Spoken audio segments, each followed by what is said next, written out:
You're watching Fugitive Red-Eye, and welcome to another Team Red-Eye Rants.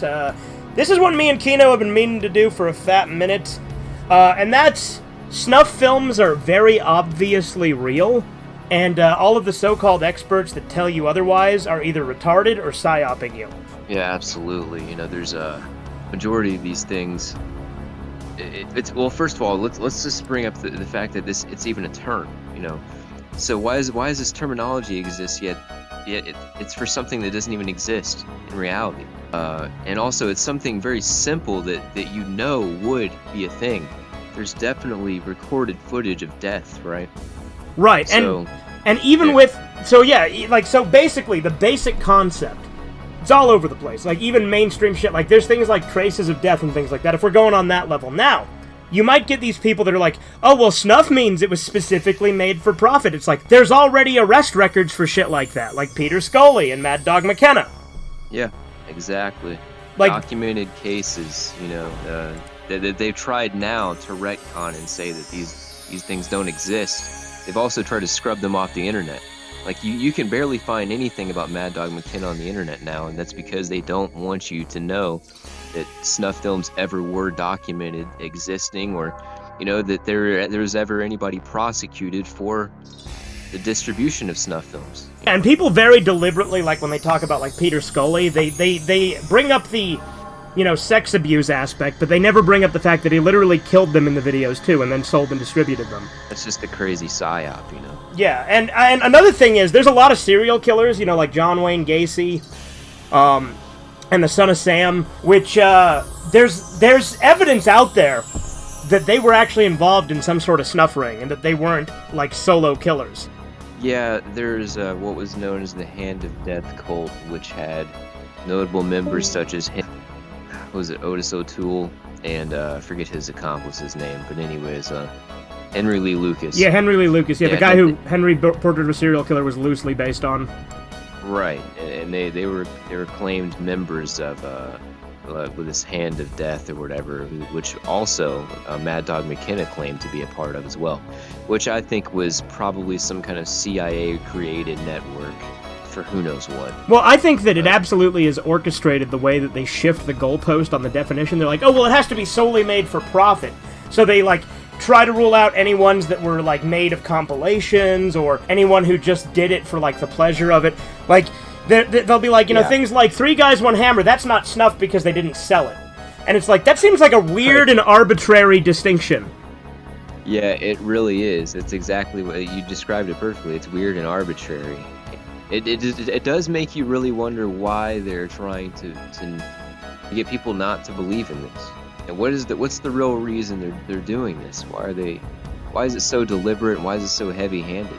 Yeah, and when you get to, like, things like Peter Scully and his company, No Limits Fun, like, there's arrest records, there's documentation of him being arrested for distributing snuff for profit.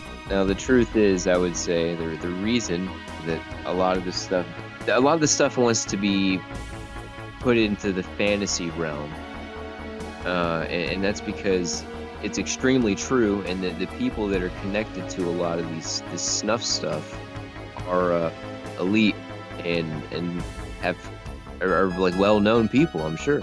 I bet you, like, you know, 10, 15, 20 years down the line, we're gonna get something akin to the Epstein files, but with snuff instead of trafficking. Of course, yeah. If not even 3 years down the line, you know, you can't tell anymore. Right, that's fair. I'm just saying, like, I'm being, like, a little bit more, like, cynical with, I guess, the release schedule with that kind of thing, with anyone, like, anything coming out about it because of how connected all this shit is. I'm not trying to be nitpicky about it, but yeah, no, it's exactly what you said, though. Yeah, it's just, it's only a matter of time, right? Yeah, and the other thing, like, if you actually look at, like, testimony of serial killers, they change their stories a lot of the time. Like, Gacy originally said he had accomplices, but then apparently he didn't later, right? Yeah. You know what was strange though about the Hand of Death is that the exact same thing happened to all of them, which was that they all, like, a few of them died, I believe, or they were killed in prison in really weird ways, but they all ended up saying, "Oh yeah, I didn't. This was all made up." And then they were either killed or they, like, died in a weird way. Oh, and, like, the Son of Sam, but they all tried to they all tried to like backpedal and say that it was fake, and I think that's because they realized they fucked up when they confessed to it being real. Yeah. So then they're like, oh well, I'm gonna get killed now. And like the son of Sam also was like a patsy. Like he was part of a group called the Sons of Sam, like plural. Like that's a whole other rabbit hole. Yeah, there's a YouTuber by the name of the Conspiracy Files. The Conspiracy Files channel did a really good video on snuff films that I'll probably like link in the description. And I think that like now let me give the flip side, the part to explain a fair aspect that there is something that is made up. So the concept of like red rooms and stuff like that is at the very least largely exaggerated, right? Like having a live stream on the deep web, because the deep web isn't exactly ideal for live streaming. It just doesn't have the bandwidth, right?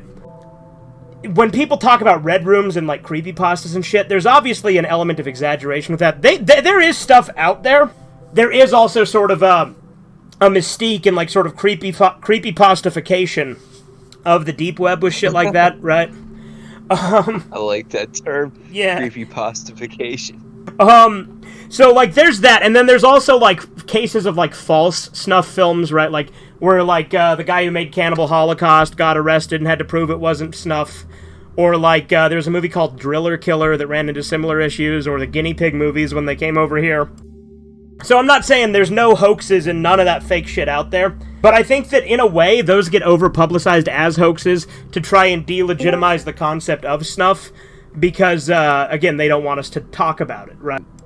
One thing I wanted to bring up when you were talking about the red rooms, and I think this is pretty interesting, is why would anybody go through the trouble of doing that when they could just like do, I don't know, be in a Discord group or be in a Telegram.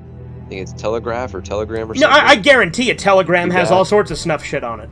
You know what I mean? It's like these people think that it has to be done like it's a fucking 90s hacker movie, and it's not that way. It's just things are done in a much more simple, probably, and it's done by a lot of retarded people that don't actually care about if they get caught or not, or don't think they will. You know? Yeah. Why you see these people get caught all the time. Like, right. And like, because again, like, you look at like Luca Magnotta, right? The guy who did One Lunatic, One Ice Pick. He might not have sold it for money, but he uploaded it to share with people and distribute it.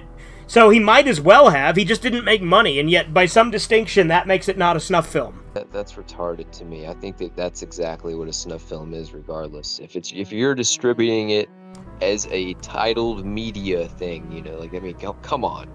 And the other thing is like, even with the shifted goalpost, like we said, there are arrests of people specifically for doing it for profit. Yeah. Historically, and here's another thing, is if you can go back really deep, you can go back down the rabbit hole, because you can go to like the films that these people were distributing were not the ones they created. They were they're foreign films for the most part, from like South America.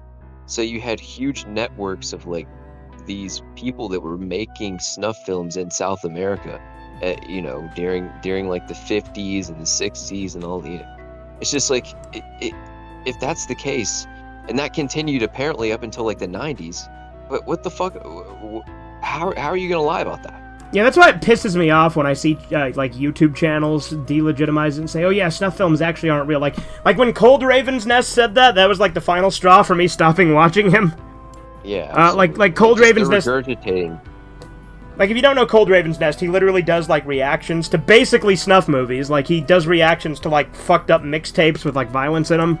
Oh, yeah, the ones that just have gore and, yeah, I guess. Yeah, or like, really fucked up shit like MD Pope and stuff like that, right? But he's a channel that reacts to that.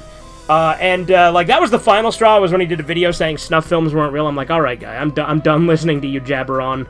But the other thing is, like, he also did a video, like, complaining about people, like uploading, like, animal abuse compilations. It's like, motherfucker, you're watching murder compilations. We could talk about if we think they exist today, and if we think they're being distributed. I think absolutely. Absolutely. Yeah. I think, I think you hit the nail on the head. I think Telegram is probably a cesspool of that. Yeah. Because, like, That's why I absolutely refuse to ever download it. It's like, people say, oh yeah, it's like the most free and, like, not traced, yeah. Right, quote unquote, but I still don't want to see the shit that people. Well, yeah, obviously, like again, I think that untraceable, like encrypted shit is good and should exist, but it's obviously going to be a haven for this kind of shit. And I also number one, I also think that they might think like this could just be me schizoing out a little bit because or not even being schizo, but getting a little paranoid because I do, right? But with Telegram, you have to use your phone number to create an account. So I'm like, is it really that untraceable if you tie it to your phone number? Like, I know it's encrypted, but like, I feel like using your phone number's got to put some kind of backdoor in, right? Yeah, there's no way I would. Yeah, that's fucking retarded. I just fuck Telegram. But yeah, no, I think again, in conclusion, right? Snuff films are real. The terms that we use to define them are arbitrary and bullshit goalpost shifts to delegitimize the concept and make it so, like, a high threshold of scrutiny that even with that high threshold, it has been met historically time and time again with lots of arrests with people like this. Like I said, Conspiracy Files did a really good video on it. I'd recommend checking it out. And I think that part of the reason it's covered up is because it is a lot of, like, elites and stuff, similar to, like, an Epstein situation. Yeah, absolutely. It's definitely tied to people that can't have their names thrown into the dirt. So, they have had to cover up the term snuff film as being, only this sort of mythological thing that never had any truth. Yeah, and again, it's always just like a concept, right? Yeah, and again, there were hoaxes, there were scares with like regular movies, but again, I think those get overhyped to delegitimize the concept. I think that's really all I got to think of at the moment, unless you had anything else. No, I think that wraps it up, man. All right, there you go. Have a good one, guys. Toodles. Bye.